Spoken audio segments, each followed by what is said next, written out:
waan na jirtuut miskiinummaa tolaalte wiito konaa dabruun ooltu yoo lubbuun na jiraatte.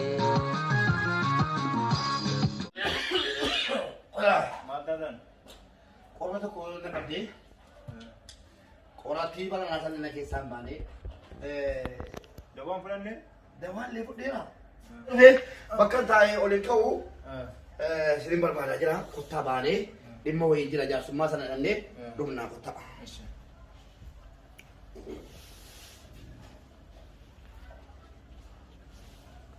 maal maalaatan Astaghfirullah azim.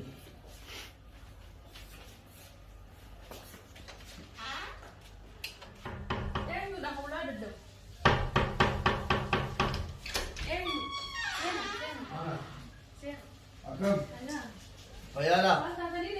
Satu ko. Akam. Hayala. Jirta. Akam.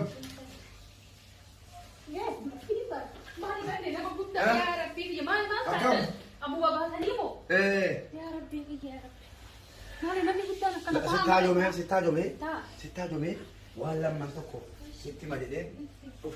Maal hajana rakabtani? Eh. Mareef mana tinimir areen kuftani baatani mi mana? Bakka jaarsummaa sanaan illee isatu jaarsummaa dubbataa dhimma wayii qaba jedheen jala deebi'ee dhufe. Sigare dhimma guddaa qaba jedheen jala deebi'ee dhufe waan ta'eef dhimma kana dhimmi kun waan anaaf si'i gidduutti dhumudha. Anaaf isin jidduu. Sigalte jirti. Amma caaltu. Abbi caaltu si haa godhu. Amiin. Caaltu ta'e. Amiin. Haajumee sitti dhufe. Haajaan suni Maal agalta? iccitiidha. Iccitiin sun immoo anaaf si'i gidduudhaa baanaan lubbuu abbaa keetiitti deema.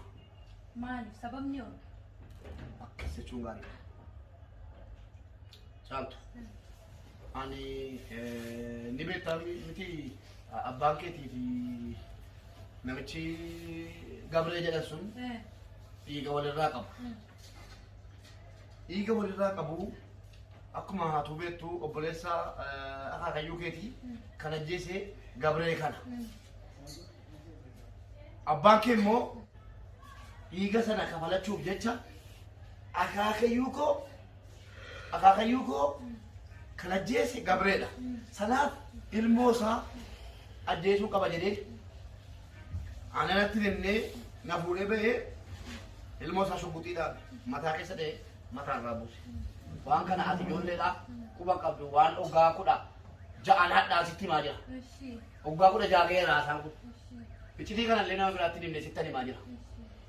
Abbaan kee wanjala kana hojjeteetu jiru sana booddee mana murteetti dhiyaatee ragaan itti dhabame ani illee jechuudha jireenya kootti murteessee in ragaan ba'u in argine ijji koo haa qabamu jedheen mormee abbaa kee si hambise.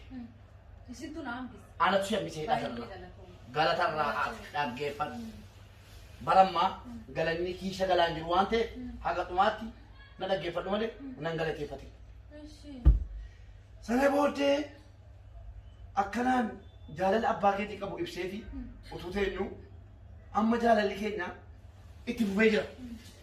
Akka jaalalli keenya immoo ilmoo keenyatti darbuudhaaf waan ta'e yaadee Ulee firraa lafa kaa'anga. rakkoon qabu. Laa is sodaadha gisee namni. Ayyee sodaatin. Amma waan sana yaadee akkamitti jaalalli kootiif jaalalli maatii isaa walitti fufaa akka jedhu yaadee ati daa'ima hoggaa 3 turte. Yeroo san amma hoggaa 19 si galee yeroo wanni kun raawwatu hoggaa 3. Wanna kana firummaa keenya kana akkamittiin cimsaa jedhee osoo yaadu wanni ta'e mataa keessa na gale. Noomaan. Haa ta'u waan hoggaa 16 keessatti ukkaanfamee taa'ee jira. Arra himadhaa himachuuf. Himachuu dhufe abbaa kee gadi baase. Amma otoo dhaqee poolis xaabiyaatti dhaqee waajjira poolisiitti abbaan caaltuu yookaan immoo abbaan garoo ilmoo Gabree ajjeeseera jedhee yoo ragaatti ba'e abbaan kee mana hidhaatti shame. sana gochuu hin barbaanne. Maaliif mucaa kanatti rakkoo koo himadhee mucaan kunis na hubannee jedhee nufi. Kanaafuu na hubachuu dandeessaa sitti himu. Natti mara kun qabu wanni furmaata hin qabne hin jiru. Waan Ayyee. danda'oo ta'e. Ayyee. Amma barumsi kunis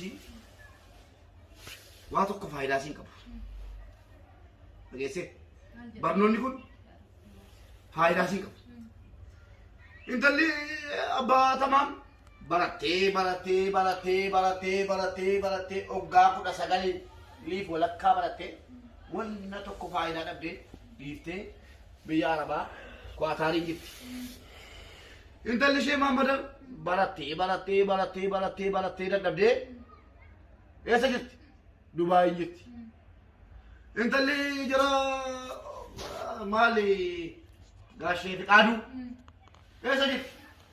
Suudaaniirraa Liibiyaan deema jettee Liibiyaatti shiftaan qabee amata 8 gudeedaa ture, itti taphataa ture, maallaqni kadhatamee irraa kafalamee achii ba'uu hin dandeenye duute. Carraan sun si mudachuun fedhu. Saniifuu maal haa ta'u jedhu. Natti heerumtee jennaan. Dhageessa. Isinuma kanatti moo? Isin naan hin jedhin. Maa isin hiriyaa abbaa kiyyaatti mee? Hiriyaa abbaa keetii ta'uun koo umriidhaan otoo hin ta'in sammuu kootiif. Umriinoo. Aan gammoojjii kana keessatti dhaladheen nama guddaa fakkaadhe malee Isin bar rifeensa lama baastanii jirtan. rifeensa lamaa miti rifeensa 12 yoon baase jaallattus jibbitus carraan abbaa keetii suma harka jira. Akkamitti? Akkamitti jechuun gaariidha. Natti heerumtu abbaa sangaa 8 abbaa re'oota 16 abbaa farda 3 fardi gosi tokko rimaadha afraffaa jechuudha. Abbaa gaangee 2 abbaa mana citaa 5 abbaa lafa hektaara 11 taatee giistii taatee bashannantee hojjettuu sii fidee aannan kan ilmitu aannan dhuddee wanna tokko wanna hojjetu jiru teessee ilmaanuma ambassaa gosii keetii kana jechuudha. Dhageessaa naadeessee jiraachuu qofa. Sii galee Akkana yaaddan jechuudha. akkasii Yaadni keessan kan. yoo yaada kanarraa achan gora jetti abbaa keetti kan miidhaa murteesse mana murtee osoo hin taane intala isaa caaltuutu abbaatti murteesse jechuudha. Kana yaadni koo deebii kee gabaabsiitti otoo abbaan kennuufin deemaa asii kaanaan waajjira poolisiin deema. Fixattanii Fixadhe. akkuma isin dhageeffadde na dhageeffadha. Ayyee. Isin kun nama guddaadhaami nama guddaadha bara. Yaaboo nama guddaadhaan hin jedhin. Fudhadha. Guddina rabbii namaa kan hin jibbina. Waan rabbii namaa kan hin jibbina. Maal jennaan namni isin nama guddaa hiriyaa abbaa kiyyaatti. An akkasittiin isin ta'e. Isin galtee Ayyee. ijoolleen dhalaan biyya alaa deemtee kuun hidhamee kuun maal ta'ee jechaadha. Akkas ta'an bar uummatuma keenya warruma baadiyyaarra dhalatanirra magaalaa galaniitiin barumsa osoo isaan barachaa jiranii fuudhanii yookaan heerumsiisanii waa meeqa godhaaran. Isin immoo akka an guddadhee baradhee bakka guddaa gahee boru yoo isin dhibamta yookaan waan tokko taatan fakkeenya yoo waan doktora ta'e isin yaala ijoollee teessa yaala haadha teessa yaala isin osoo wanti akkanaa jiru ijoollee Adamma barattee nama taatee doktora taatee rabbi na fayyisin. hin fayyitan. Ati barattee doktora taatee ana marfee miti wama tokkoon dhalaala rabbi na fayyisin. Ilmaan koos rabbi fayyisin. Taa'ee nurra asa kanatti meeti. Abaaree si balleessa. Nattee heerumu. Abaarii keessan natti hin qabatu baraan waan balleessinee bara waan jiru qofa isinitti mutu Baradhee doktora ta'e ilmaan keessa si yaalee an taa'eedhuma si eega. Eenyu baratee doktora ta'e? Hundi ta'eera. Eenyu barate? Mana yaalaa feetan dhaqaa laalamee hin jira gizii amma baay'inaan akka jirutti shamarran. Akkuma keetii kana eeruma didanii dhageessa. Akkuma keetii kana eeruma didanii dhageessa. Biyya alaa kan ba'an dhageenya hojii jira. Dhageessee Maal hojiin isaanii? Maal dhageessu? mana arabaa dalagu. Badiidha dalagachuudha barsa maallaqa bar jireenya ofii jijjiiru rakkoo mana ni qabu. Eega. Amma haasaa dheeraan barbaadu. Natti heerumu abbaa kee hidhaarraa hambisuu umrii isaa dhumatee jira. Si galee mana hidhaa gallaan hoggaa fuudhee jedhame du'eera. Yoo gosanaa kan taatu muraala ishee danda'ama. Dhageessa. Akkuma keetii kana in heerumu zarraaf jedhanii biyya alaa ba'anii birrii 200 birrii 300 mana namaa xalabu biyyatti galuu dadhabanii kan jalli taa'aa jiranuuf kanaafi. Dhageessaa? Xumurri kee biyya alaa ba'u dheerumtee bashannantee jiraachuu si hawwe. Diddus ana amma dhaqeen akka abbaan kee ilmoo Gabree sana ajjeesee ture ragaatti ba'een abbaa kee hiisisa. Siitee moo siin taane? Dhaggeeffadha amma walii galla. Ayyee walii galuun gaariidha. Akkuma isin dhaggeeffadhan na dhaggeeffadha. Isin hiriyaa abbaa kiyyaatti isin jedhee darduratti illee. Ani tun mucayyoo xiqqoodha na beektan. Gizee akka duraa na beektan. Nama ganaa baratee bakka guddaa qabu. Maatii kiyyaa fi nama biyya kiyya namna boodaan dhufu tajaajiluu barbaada. Barumsa kiyya fixee yookaan doktora ta'ee qulqulleessitus ta'e waan ta'e hojii ta'ee uummata kiyya kan rakkoo keessa jiru rakkoo keessaa baasuu barbaada malee umrii ijoollummaa kanaan qacalitti heerumee haadha ilmoo ta'ee idduuba deebi'eetiin sammuu kiyya gara duubaa deebisuu barbaada.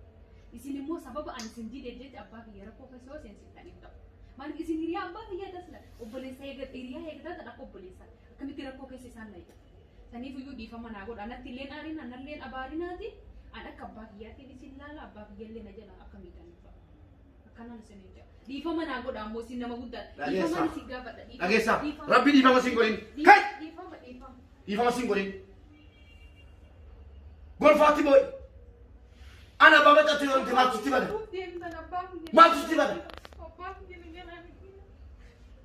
dhageessaa أنا مس إذا شعرات مراسيكين تاي غدي أباك تبي نوم رات تاي ستي مو بندين شعرات إذا تمورا سي مو بندين نتيرون تبو أباك بقول لابوس بابا سنتي بيرك عن سنتي بابا أباك عن هنجتوان أمي ولا تشكا عمي كركا كم دنكان لفكا إستسن لفكا أجلسا كأمراتش نتيرون تبو خنا kosong sholat ya kan? Mal apa? Mal jinni itu lah. Kosong sholat kan awak tak boleh tahu lah. Kamu tuh mati kami dari kita. Kita mau tuh mati di sini isi sayuran. Amma, wala si dia negeri suka lalu masih tabak aja. Singgursa, singgurdisa. Agesa. Nanti rum tiga tamu. Sini tiga mana ya bang? Jadi pakai awam kita goda. Bak. Akas nete. Dia mau di dalam bakinya beli-beli awam mau. Dia mau bak apa? Siapa salbat atau? Bak dia. Ayye. Boleh cengnya kak. Salbat atau boleh? Omundu. Ayye. Dia mau. Ayye. Dia mau bak. Ayye. Dia robak ya rakor rafi damu kamu goda.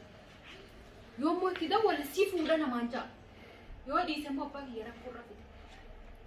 Ya Rabbi kenal ya. Abu ya Rabbi ceng kemana ke sana basi. Kayak terumu di royo kan. Laki bonero. Jadi abah yang ini nanti aku balik imbar pas isi tindak. Torikan najirtus miskin ummato dalte. Wito kona dabrunos tujo rupun najirate.